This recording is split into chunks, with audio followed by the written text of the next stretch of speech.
Greetings, beloved Princeton United Methodist Church community. This is Pastor Jenny with another video update for you. Scripture this week comes from John chapter 10, verse 11. Jesus said, "I am the good shepherd. The good shepherd lays down his life for the sheep." This is the word of life. Thanks be to God. You know, over the past few weeks, I have done a fair amount of funeral planning. My mother-in-law passed away a couple of months ago, and Bobby is in Alabama right now for her funeral. I am not there with him, but I have helped him think through the funeral service and kind of journeyed some with him in the course of that. John Vaccaro passed away recently, and his funeral is coming up.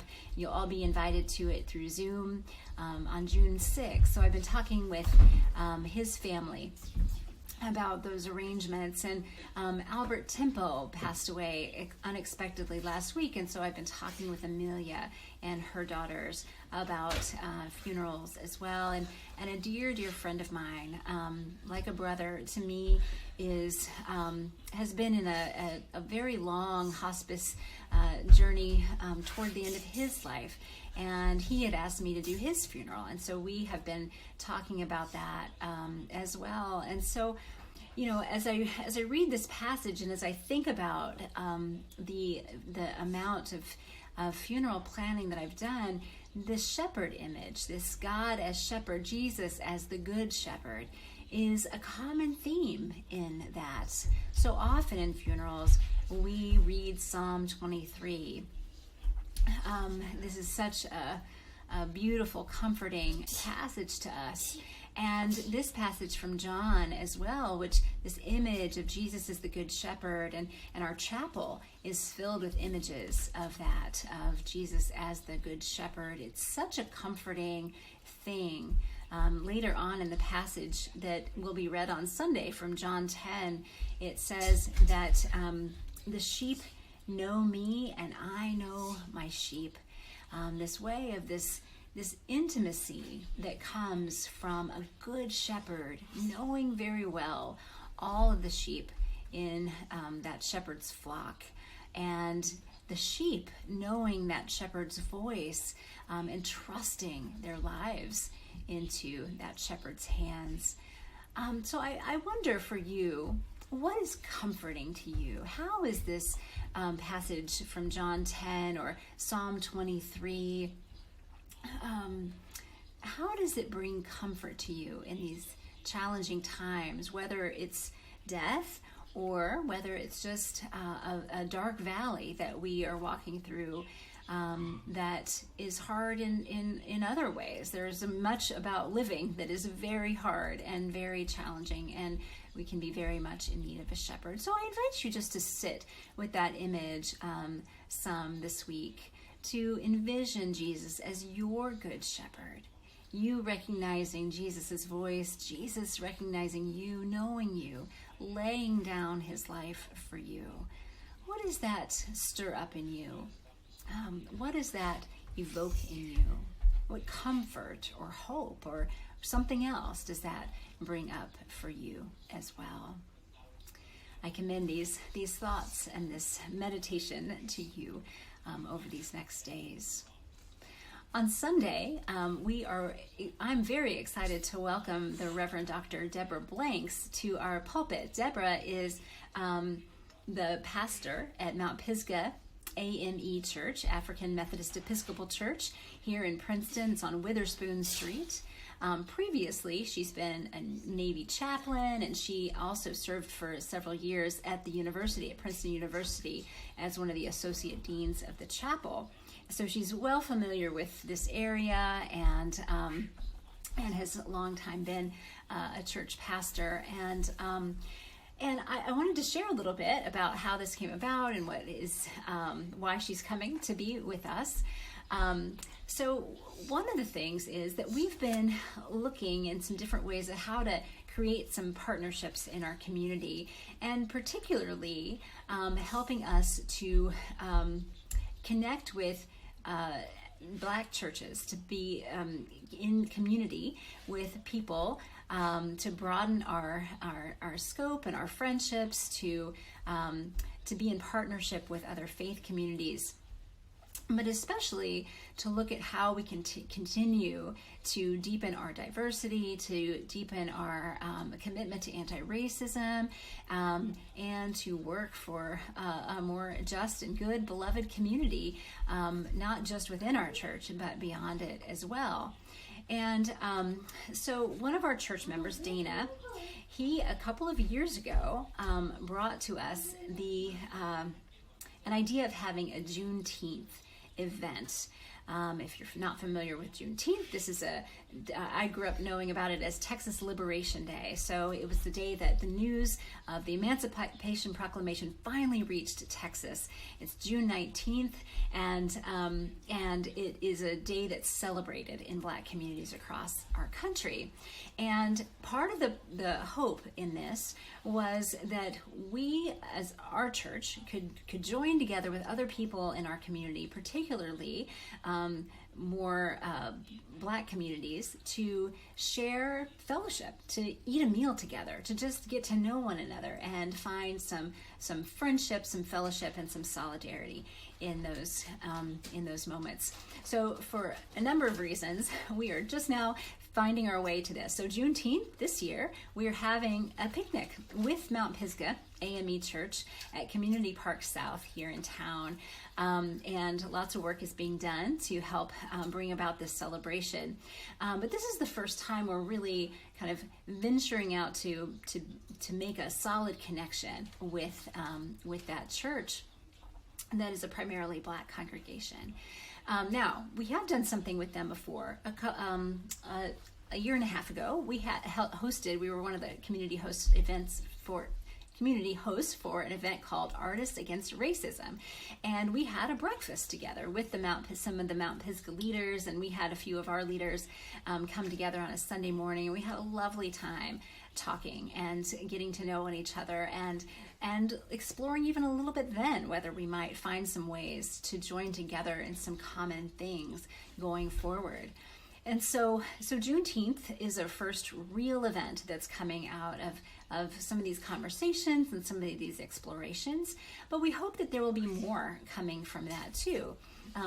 As all relationships go, there's some just taking things a step at a time and seeing where they go, but having Dr. Blanks come and preach for us is another piece of that. Getting to know her, helping her get to know us, hearing her proclaim the gospel will be a great gift for us. One more piece of this too is one of the reasons that we particularly connected with Mount Pisgah is that they are a Methodist denomination. They have roots in the same place that we have our roots, with John Wesley and Charles Wesley and the early Methodists. The AME Church broke off from that original Methodist grouping around race issues. And so this is also an act of trying to repair or to connect back over centuries of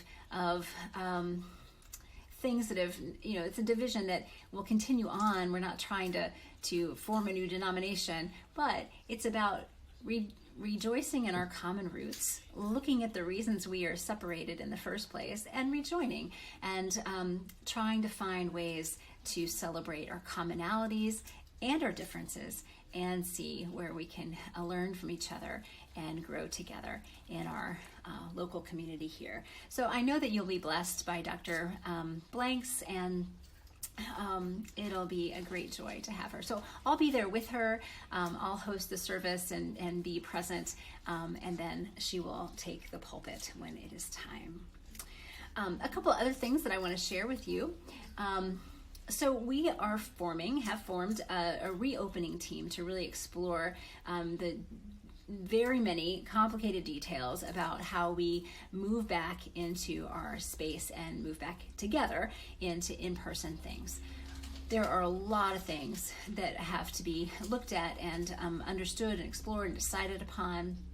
And we'll keep saying more about this as we go forward, but I wanted to let you know that was happening. I also wanted to let you know that there are some physical things that have been happening in our church building while we've been away from it. So there are some things that'll look different when you come back.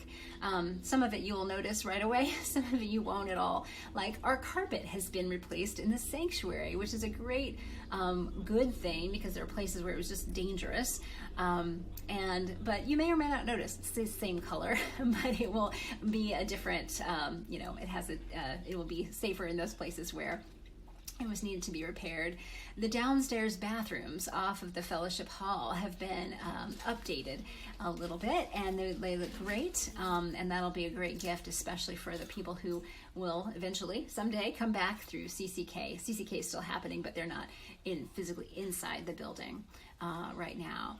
Our kitchenette behind the sanctuary off of the Sanford Davis room has been updated, is in the process of being updated right now as well. These are greatly needed things, and this will be so very helpful for our coffee hour hosts, and also those people who rent our space or join us in our space for other events, even for weddings, for funerals, these kinds of things. This will be very helpful for them. Doors are being refurbished a little bit, different things like that. But I also wanted to share that these projects are being funded outside of our normal budget. So I know we are it's been a stretch for us over these months of COVID financially. We're okay, but we can still continue to use your help. But we're also not using our general funds for these projects. It comes out of endowment interest and some special donations that were given particularly for these purposes. So just wanted to let you know more about that. All right, two more things. One is that I want to just celebrate our interns for a minute, because we have had some incredible interns this year. We always do, but this week is their last week with us officially. But all three of the interns that we've had this year have other connections to us, so we're not saying goodbye to them completely, but we're acknowledging that they have spent the designated time for their internship with us. So Carly Bartow, who's actually been interning with us from Arkansas, believe it or not, she is, we are her church away from home when she's in Princeton. She often comes to us. She's going to be interning somewhere else in the summer and in the fall, so we won't see her as much. But she has done a tremendous amount of work with our outreach team and doing some legwork at some of those community partnerships that I was talking about a little bit ago. Not so much with the AME church, but with our school system and looking at some different options. None of that is happening exactly right now, but she's done a tremendous amount of legwork to explore what that might look like. Halim Yoon is a member of our church, and she will be interning with us again in the fall, but she's done a lot of work this year on exploring how we became as diverse a church as we are, and looking at how we can continue to deepen that diversity and move even further toward being a multicultural, anti-racist organization. Taylor Necochea is also a member of our church, and she has been working very closely with Skitch and with the adult formation team, and looking at how we can develop our small group ministry, and it's done a ton of work at helping us establish our online campus, our Mighty Networks campus, and has led small groups, has helped others to lead small groups, and has been a joy to have. All three of them have been a joy to have. So just wanted to share that with you and help you wish them well. Lastly, we are planning a baptism Sunday coming up soon. We're still trying to figure out exactly what that date is, but we have a few people who have come forward saying that they or their children would like to be baptized, and so I want to share that with you, because there may be some of you out there who have not been baptized, or who who have children that have not been baptized, and you want to explore that more. So if that is you, then please send us an email in the office. You can email Tyler or me, and we can talk about that and see if that's the next right step for you in your faith journey. All right, that's what I have for you. It's long today, and I will not dilly-dally anymore. Take good care. Blessings to you all. It's always a gift to be with you.